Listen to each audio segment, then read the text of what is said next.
Hello दोस्तों, इन्फोसिस के Q3 के रिजल्ट्स आए हैं। तो हम रिजल्ट्स और बिजनेस एनालिसिस डिटेल में हम इस वीडियो में करने वाले हैं।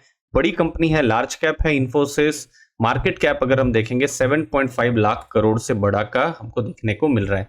अब देखिए, जब सितंबर एंड के जब रिजल्ट आए थे अक्टूबर के महीने में, ठीक है, कुछ 3 महीने पहले, तो उस समय में कंपनी ने गाइडेंस दिया था कि वो पूरा साल जो खत्म होगा, मतलब मार्च एंड जो होगा, तो 3.75 से 4.5% का उनका रेवेन्यू ग्रोथ होगा। ठीक है।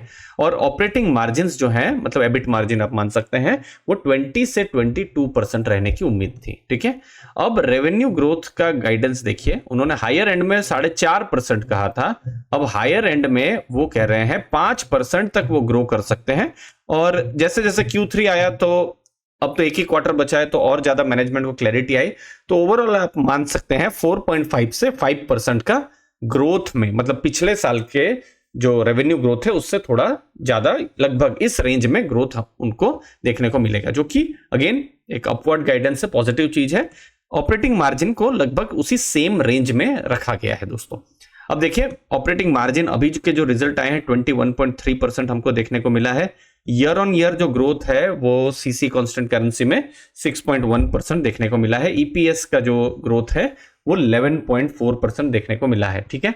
बड़ी डील्स भी हुई है, $2.5 बिलियन की यहाँ पर लार्ज डील्स हमको देखने को मिली है। कौन कौन से बिजनेस सेगमेंट से बड़ा रेवेन्यू आ रहा है, तो अभी भी यहाँ पर फाइनेंशियल सर्विसेज, बीएफएसआई, मैन्युफैक्चरिंग, फिर रिटेल, इन सब जो सेगमेंट्स हैं वहां से उनको ग्रोथ उनको देखने को मिल रहा है। और अभी आप देखेंगे तो जो रिटेल कैटेगरी है वहां पर थोड़ा कम ग्रोथ देखने को मिला है। लेकिन आप फाइनेंशियल सर्विसेज, जो कि अगेन एक बड़ा बिजनेस ला रहा है, मैन्युफैक्चरिंग एक बड़ा बिजनेस ला रहा है, वहां पर आपको ग्रोथ देखने को मिलेगा। ये डेटा है, ये किस तरीके से उनका प्रॉफिट्स आए हैं, रेवेन्यूज आप देख सकते हैं। आप 41,764 करोड़ का रेवेन्यू इस बार का जब Q3 के रिजल्ट आए हैं उस समय देखने का मिलेगा। फिर खर्चे होते हैं, एम्प्लॉय खर्चा, सेल्स एडमिनिस्ट्रेशन, मार्केटिंग, ये सब खर्चा। तो उसके बाद आता है ऑपरेटिंग प्रॉफिट। ये कितना है? 8,912 करोड़, जो कि लास्ट ईयर से 11.9% इंक्रीज है। लेकिन यहां मैं आपको बताऊंगा मार्जिन्स वो है 21.3%। मतलब कंपनी ने फॉर एग्जांपल 100 रुपीज का रेवेन्यू किया तो इंटरेस्ट टैक्स से पहले उन्होंने 21.3 उन्होंने कमाए हैं। ये इंटरेस्टिंग क्यों हो जाता है?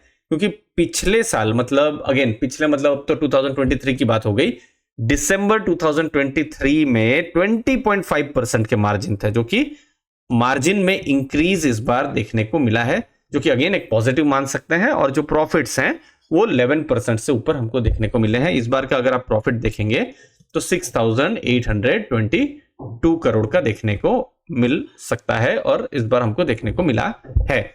इंप्लॉय मैट्रिक्स में, यस, इंप्लॉय में थोड़ा सा ग्रोथ देखने को मिला है।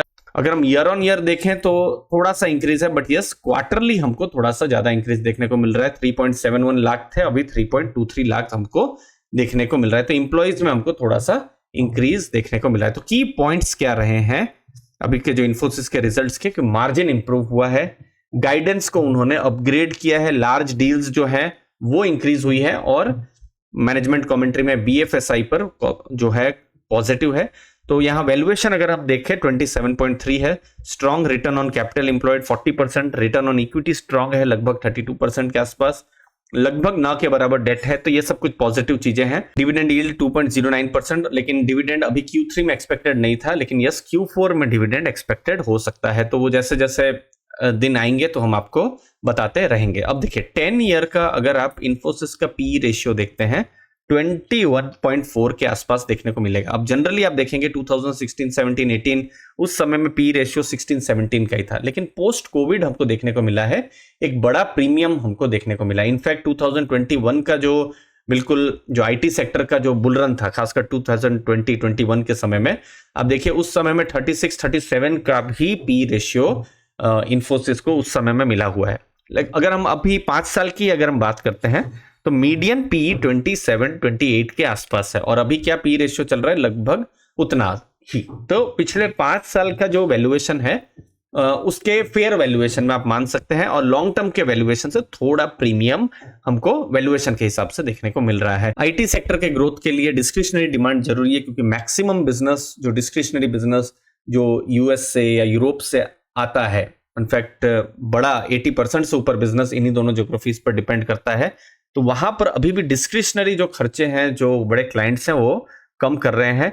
रिकवरी देखने को मिल रही है, लेकिन थोड़ा छोटा हमको देखने को मिल रहा है। अब वो हमको आने वाले क्वार्टर्स में और ज्यादा रिकवरी के सिग्नल्स देखने को मिलेंगे। अभी नया एडमिनिस्ट्रेशन भी आ रहा है, किस तरीके से आईटी सेक्टर पे इंपैक्ट होगा वो हमको आने वाले कुछ दिनों में, समय में पता चलेगा। बाकी Q4 के रिजल्ट के समय में पूरा जो नेक्स्ट फाइनेंशियल ईयर है उसका और ज्यादा आइडिया मिलेगा। सब्सक्राइब करके रखिएगा अर्ली फाइनेंशियल आजादी। और दोस्तों, अगर आप चाहते हैं हम किसी और कंपनी को भी हम एनालिसिस करें, डिटेल में उनका बिजनेस एनालिसिस करें, तो जरूर कमेंट सेक्शन में आप जरूर बताइएगा दोस्तों।